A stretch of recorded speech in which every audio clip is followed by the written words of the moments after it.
1975 June 25 ని సంవిధాన హత్యా దివస్ అని ఎందుకు అంటున్నారు? అసలు ఆ రోజు ఏం జరిగింది? ఆర్టికల్ 352 అంటే ఏంటి?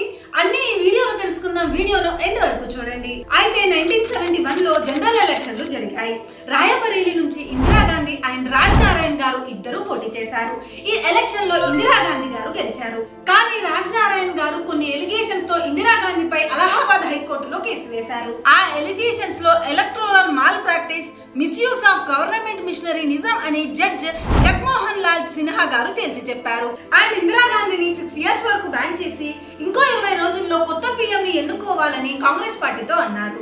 ఆ తరువాత ఇందిరాగాంధీ గారు సుప్రీంకోర్టును ఆశ్రయిస్తే 1975 జూన్ 24 నాడు సుప్రీంకోర్టు హైకోర్టుకి స్టే ఆర్డర్ ఇచ్చింది. ఆ నెక్స్ట్ డే అంటే జూన్ 25 నాడు ఎమర్జెన్సీని డిక్లేర్ చేశారు ఇందిరాగాంధీ గారు. भाइयों और बहनों, राष्ट्रपति जी ने आपातकाल की घोषणा की है.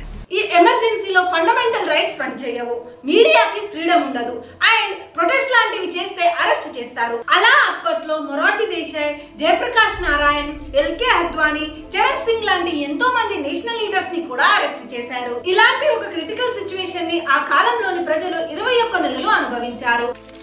మన రాజ్యాంగంలో ఎమర్జెన్సీ గురించి పార్ట్ 18 లో ఆర్టికల్ 352 నుంచి 360 వరకు ఉంటాయి. అందులో మెయిన్ గా ఆర్టికల్ 352 నేషనల్ ఎమర్జెన్సీ గురించి, ఆర్టికల్ 356 కాన్స్టిట్యూషనల్ ఎమర్జెన్సీ అంటే రాష్ట్రపతి పాలన గురించి, ఆర్టికల్ 360 ఫైనాన్షియల్ ఎమర్జెన్సీ గురించి తెలియజేస్తాయి. భారతదేశంలో ఎమర్జెన్సీ విధించి 50 ఏళ్లు పూర్తయిన సందర్భంగా రీసెంట్ గా లాంగ్ లీవ్ డెమోక్రసీ అనే యాత్రను అమిత్ షా గారు న్యూఢిల్లీలో నిర్వహించారు. అయితే ఫ్రెండ్స్, 1975 ఎమర్జెన్సీ టైంలో మన రాష్ట్రపతి ఎవరు? ఆన్సర్ తెలిస్తే కామెంట్ చేయండి. కాంపిటేటివ్ ఎగ్జామ్ కి ప్రిపేర్ అయ్యే మీ ఫ్రెండ్స్ కి ఈ వీడియోను షేర్ చేయండి.